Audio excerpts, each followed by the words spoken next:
اسلام کے عظیم مجاہد اور فاتح محمود غزنوی کی فتح سومناتھ۔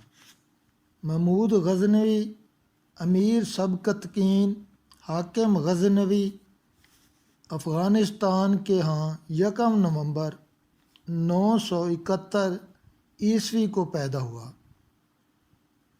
997 میں اپنے باپ کی وفات کے بعد غزنوی کا حاکم بنا۔ اس کے نے وسط ایشیا میں بہت سی فتوحات کر کے اپنی سلطنت کو بہت وسیع کر لیا اور ایک مضبوط فوج منظم کر کے کفر ہند کی طرف متوجہ ہوا۔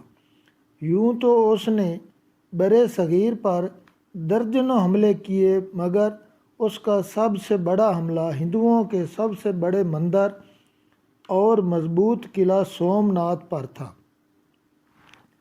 یہ مندر کاٹھیا واڑ کے علاقے میں سیل سمندر پر واقع تھا۔ ہندوستان کے موجودہ صوبہ گجرات کے ضلع جوناگڑھ میں واقع ہے اور غزنی سے تقریباً 2000 کلومیٹر دور ہے۔ اس کا حوالہ شاہ نامہ فردوسی، ابن کثیر اور تاریخ فرشتہ میں موجود ہے۔ سومناتھ پر حملہ یہ مہم 1025 تا 1026 میں سر انجام دی گئی۔ بر صغیر پر محمود کے حملوں میں اہم ترین حملہ سومناتھ پر حملہ ہے۔ سومناتھ جس کے لفظی معنی چاند دیوتا ہے، شیو جی کا بہت بڑا مشہور مندر تھا۔ شیو جی کو تمام دیوتاؤں سے افضل اور تمام بتوں کا سردار تصور کیا جاتا تھا۔ یہ کاٹھیا واڑ کے علاقے میں سیل سمندر پر واقع تھا۔ 18 اکتوبر 1025 کو سلطان محمود سومناتھ کو مسخر کرنے کے لیے غزنی سے روانہ ہوا۔ اس کے ہمراہ سلطنت غزنہ کے لشکر جرار کے علاوہ خراسان، ترکستان اور غزنی کے 30,000 رضاکار بھی تھے، جو محض جذبہ جہاد سے سرشار ہو کر شامل لشکر ہوئے تھے۔ محمود 9 نومبر 1025 کو ملتان پہنچا اور یہاں سے سفر کی پوری تیاری کے بعد جیسلمیر، اجمیر اور پتن کے راستے سومناتھ کی طرف روانہ ہوا۔ چونکہ سومناتھ پہنچنے کے لیے راجپوتانہ کے دشوار گزار صحرا کو عبور کرنا ناگزیر تھا، اس لیے سلطان نے ہر سپاہی اور رضاکار کو حکم دیا کہ وہ اپنے گھوڑے کے لیے کئی دن کی خوراک اور پانی کا بندوبست کر لے۔ اس کے باوجود 1000 اونٹوں پر سامان، خوراک اور پانی سرکاری طور پر بھی لاد لیا گیا۔ محمود 6 جنوری 1026 کو سومناتھ جا پہنچا۔ اس قدیم اور پرشکوہ قلعہ نما مندر کی عمارت بہت وسیع اور بلند تھی اور 56 ستونوں کے سہارے کھڑی تھی۔ یہ مندر سمندر کے کنارے واقع تھا۔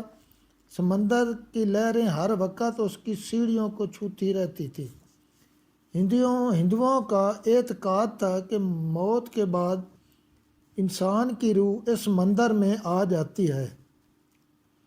بتوں کے سامنے بیش قیمت جوہرات سے مرصع پردے لٹکے رہتے تھے۔ مندر کی بڑی بڑی گھنٹیاں طلائی زنجیروں سے بندھی ہوئی تھیں جو 50 من وزنی تھیں۔ مندر کی نگرانی اور نگہداشت کے لیے 1000 برمن متعین تھے۔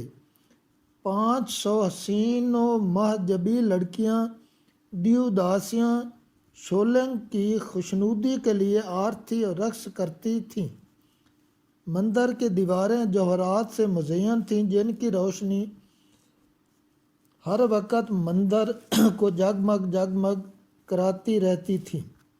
مندر کے اخراجات کے لیے 10,000 گاؤں وقف تھے اور شعلے کو غسل دینے کے لیے ہر روز دریا گنگا سے پانی لایا جاتا تھا۔ مندر یاتریوں کے نذرانوں کے ذریعے کروڑوں روپیے اور مال جمع ہو چکا تھا۔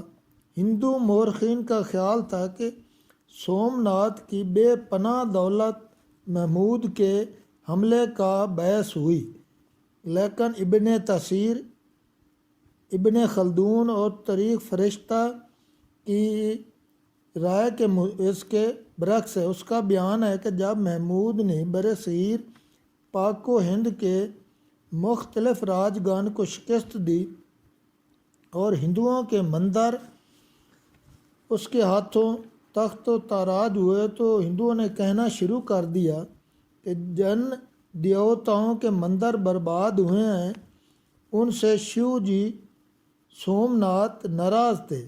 اگر محمود نے سومناتھ پر حملہ کیا تو وہ تباہ و برباد ہوگا۔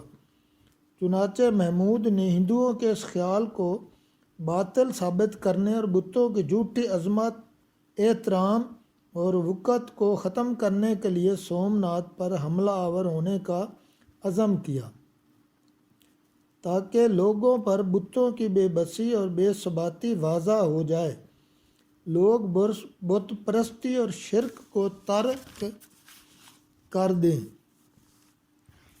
محمود 6 جنوری 1026 کو سومناتھ پہنچا۔ ابن تثیر کا بیان ہے کہ مندر کے پجاری اور شہر کے لوگ قلعہ کی دیواروں پر کھڑے ہو کر مسلمان حملہ آوروں کا منہ چڑھانے لگے۔ انہیں یقین تھا کہ سومناتھ دیوتا ان سب کو ٹھکانے لگا دے گا۔ مندر کی محافظ فوج کا سپہ سالار، جو دوسروں کے مقابلے میں کچھ زیادہ سمجھدار تھا، محمود کی آمد کی خبر سنتے ہی فرار ہو گیا، لیکن مندر کے محافظ سپاہیوں اور پجاریوں نے ڈٹ کر مقابلہ کیا۔ مسلمان کمندیں ڈال کر فصیل پر چڑھ گئے، لیکن محافظوں نے انہیں مار بھگایا۔ دوسرے روز مسلمانوں نے مندر پر سخت حملہ کیا۔ مندر کے دروازے پر خون ریز جنگ ہوئی، محافظوں کے پاؤں اکھڑ گئے، مندر پر مسلمانوں کا قبضہ ہو گیا۔ شکست خوردہ فوج نے کشتیوں میں سوار ہو کر پانی کی راہ بچ نکلنے کی کوشش کی، مگر مسلمانوں نے تعاقب کر کے کشتیوں کو غرقاب کر دیا۔ بہت سے سومناتی محافظ سمندر میں ڈوب گئے۔ ہم عصر مورخین کا کہنا ہے کہ سومناتھ کی جنگ میں 50,000 کے لگ بھگ ہندو ہلاک ہوئے۔ فاتح سلطان محمود نے مندر میں داخل ہو کر شولنگ کے بت کو گرز مار کر پاش پاش کر دیا، جس کے ٹکڑے بعد میں غزنی، مکہ اور بغداد روانہ کیے گئے تاکہ انہیں مسجدوں کی سیڑھیوں میں نصب کیا جائے اور وہ مومنوں کے پاؤں تلے روندے جائیں۔ سومناتھ میں 2 ہفتے کے قیام کے بعد محمود نے بے اندازہ زر جوہر کے ساتھ واپس غزنی روانہ ہوا۔ واپسی پر راجپوتانہ کے راجاؤں نے راجا پرم دیو والی آبو کی سرکردگی میں محمود کا راستہ روکنے کا ارادہ کیا۔ محمود کا لشکر مال غنیمت سے لدا ہوا تھا، اس لیے اس نے دشمنوں سے بے جا الجھنے کی بجائے اجمیر کا راستہ ترک کر کے سندھ کا رخ کیا۔